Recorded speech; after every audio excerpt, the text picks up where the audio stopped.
Hello, so this is a tutorial on how to add ink and water to a skull drawing. So, last lesson we had a look at how to draw skulls. So you designed a skull using your imagination and using some of the examples that I gave you, and then you just added some shading or colour to your skull. Now today we're going to take that one step further. So what I'd like you to do is design a second skull. It needs to be completely different from the original skull that you did last week, but it does need to be the same size, so around A5 size like this, but in your book. So hopefully you've got skull designs written across your double page or something similar, and then you've done one skull drawing here. Today we're going to do another one underneath it just here. So there should be one there and then one there, and then we're going to do a few others in the following weeks. So I've obviously done mine separate just to show you, but that would be there. So the first part of the lesson is you need to just sketch out another skull design, okay? So just sketch out another skull design. Just the outline, we don't need to add any shades into it, and then I'm going to show you how to add ink and water to it. So the other items that you will need is you might need some inspiration. So I've got my laptop here with some images that I've put together to help me design my next skull. I've not copied, but I've taken inspiration from all of the designs on the computer here just to guide me, but it is your own work. I don't want you to copy, I want it to be very unique. You'll also need some water and a paintbrush, or if you don't have a paintbrush, maybe someone's got a makeup brush or something that you can use as similar in the house. Maybe have a look. It could be that you end up trying this with a straw, even the end of a pencil, but hopefully we've all got a paintbrush or some kind of makeup brush or beauty brush that we can use as a paintbrush. You'll also need some water, so water and a paintbrush, just like I have got here. You are also going to need maybe some kitchen paper or some towel or just tissue paper because we might need to dab our materials. You'll also need an ink-based pen. So I've got a selection of ink-based pens here because it could be anything. So I've got a black felt tip, I've got a black handwriting pen, which hopefully some of you have got. I've got a thin fine liner, which is similar to the handwriting pen. I've got another fine liner there. I've got a Sharpie and a couple more fine liners. So it should just be a pen, hopefully something you might have in your pencil case, a pen that has ink in it. Yeah, so it should have like a nib on the end that has an inky kind of texture. So I don't really want it to be a biro, but a pen with an inky texture. So if you've got a black felt tip, that could be perfect. If you don't have it, then just let me know and we will try and do something a little bit different, and I'll show you another tip or technique that you can do, because this does work with biro as well, and you all have a black biro. But I'm going to show you this ink and water wash today. So you'll need a black pen that has ink in it, could be a fountain pen even, some water and some kind of brush or paintbrush. And then what we're going to do is get started on working on that design, and I'm going to show you some tips and tricks to be able to now decorate your design using ink and water. So as I've mentioned in the PowerPoint presentation, there are lots of different artists that use this technique that is very, very well known. I've also put a couple of links of some different galleries that talks a bit more about the artists that do something similar. But we are going to have a go at doing this. The reason that we're doing this is the Day of the Dead Festival obviously represents the afterlife and it's kind of celebrating the death of certain individuals in their festival, which takes place in October every year. So we're going to bring this kind of gothic element to life now. We're going to look at that element of the festival. So this fits perfectly. So the first thing that you need to do is, I would say, add all of your ink first. So you're basically outlining certain areas of the work.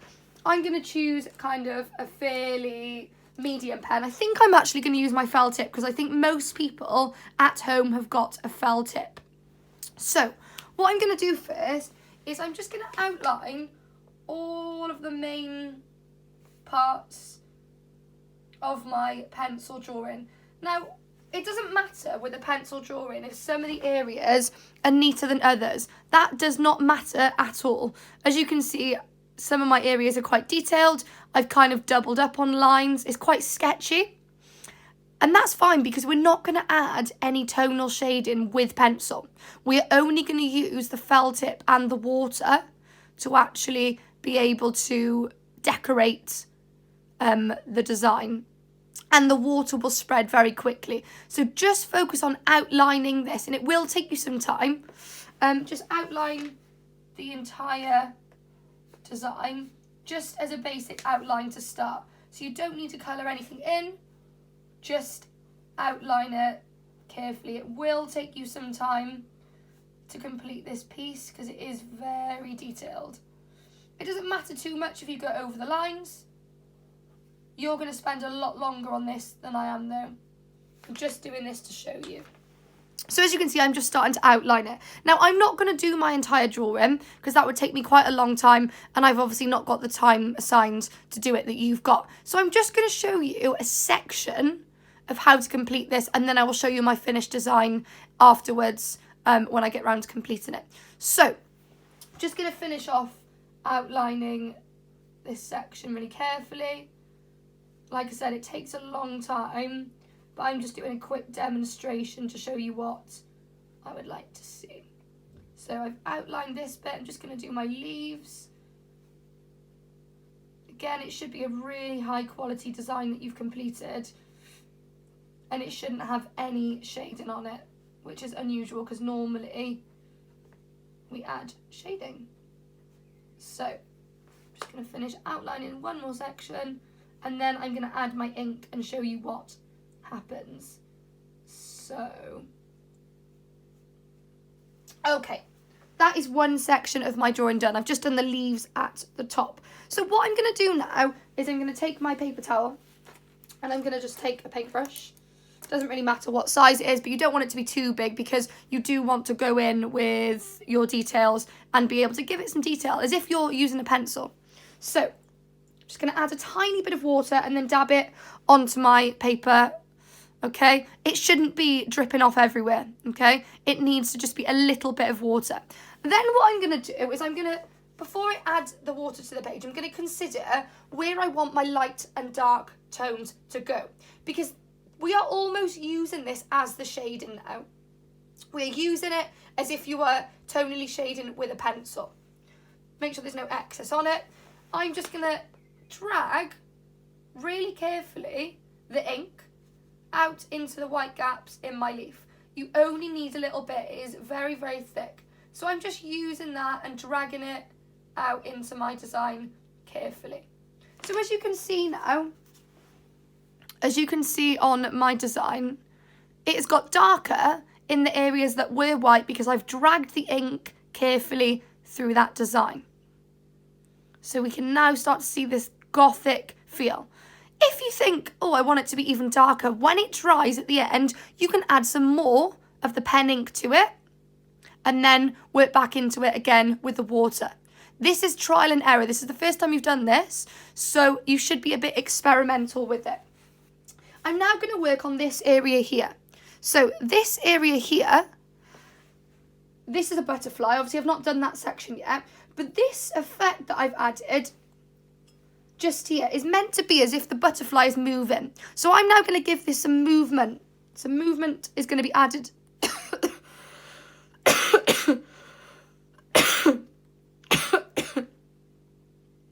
Some movement is going to be added to my drawing.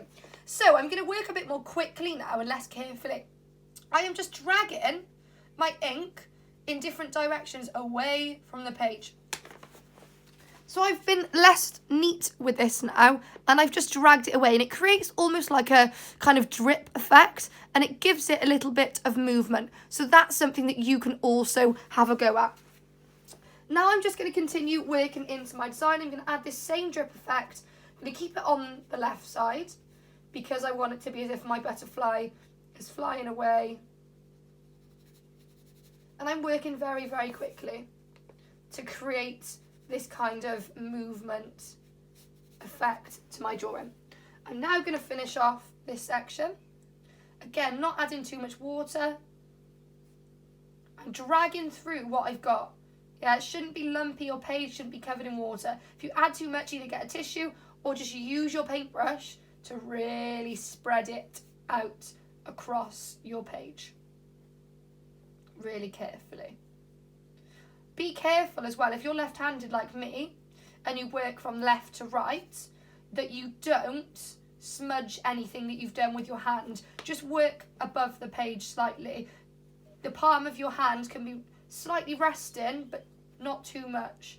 Otherwise you will smudge it. Work carefully.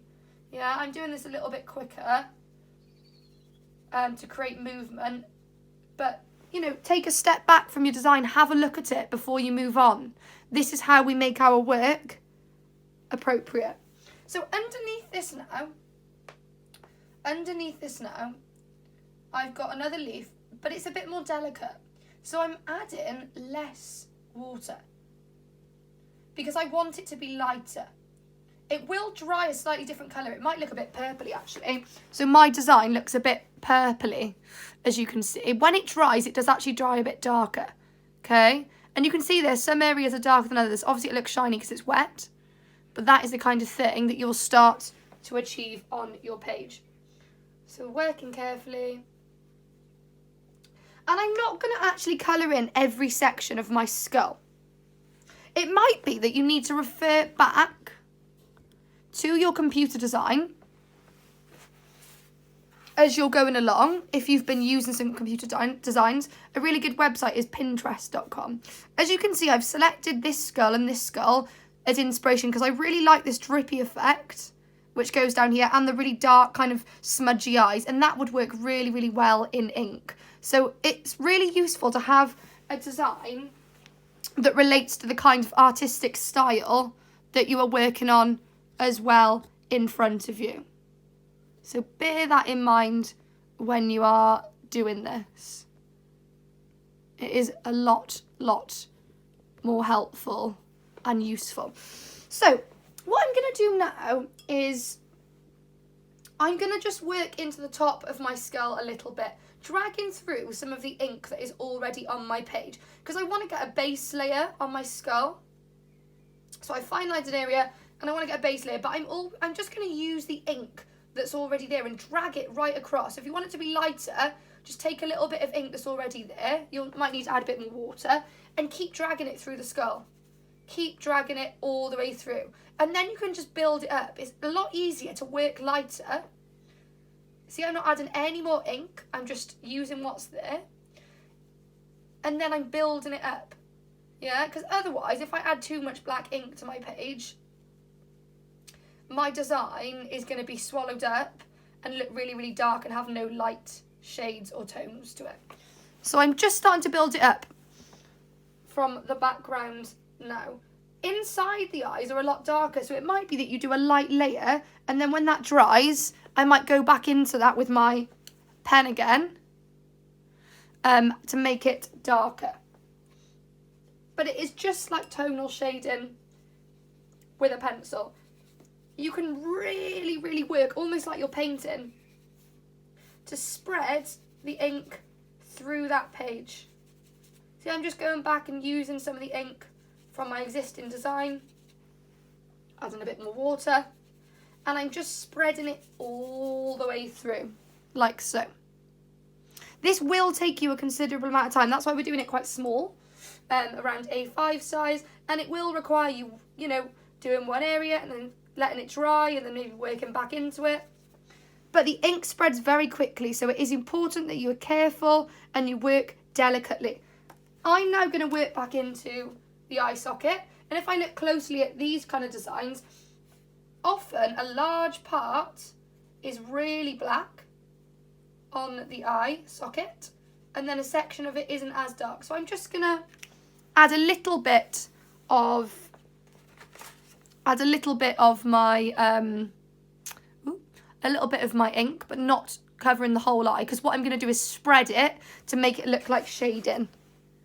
So I'm going to go back, get my paintbrush, and then I'm going to drag down, making circular motions, drag down the ink that is already in my eyes. And you can see that it will create different tones and shades there in my eye. Yeah?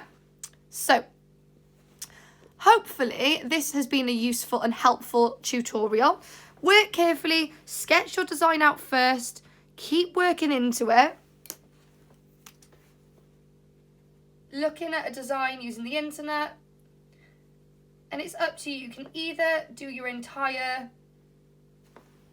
outline in black first, or just work as you're going along. I'm quite enjoying today just working into each bit as I go along. But just make sure that that ink doesn't kind of cross spread too much. Yeah, unless you want it to, like this. But consider the shapes. Consider where the shadows are when you are using that ink to spread. Okay? So work very carefully and very delicately. Sketch the outline of a really interesting skull using the computer to help you. A good website is pinterest.com.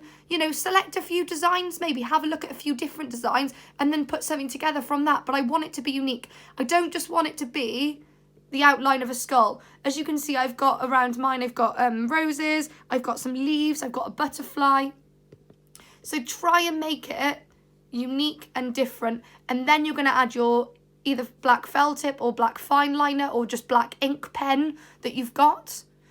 And then you're going to add just water, use a brush, whether it's a makeup brush or a paint brush, and then you're going to get straight on with it and work very carefully into different sections. Have a great day, good luck with this, and I hope it goes well. Happy creating.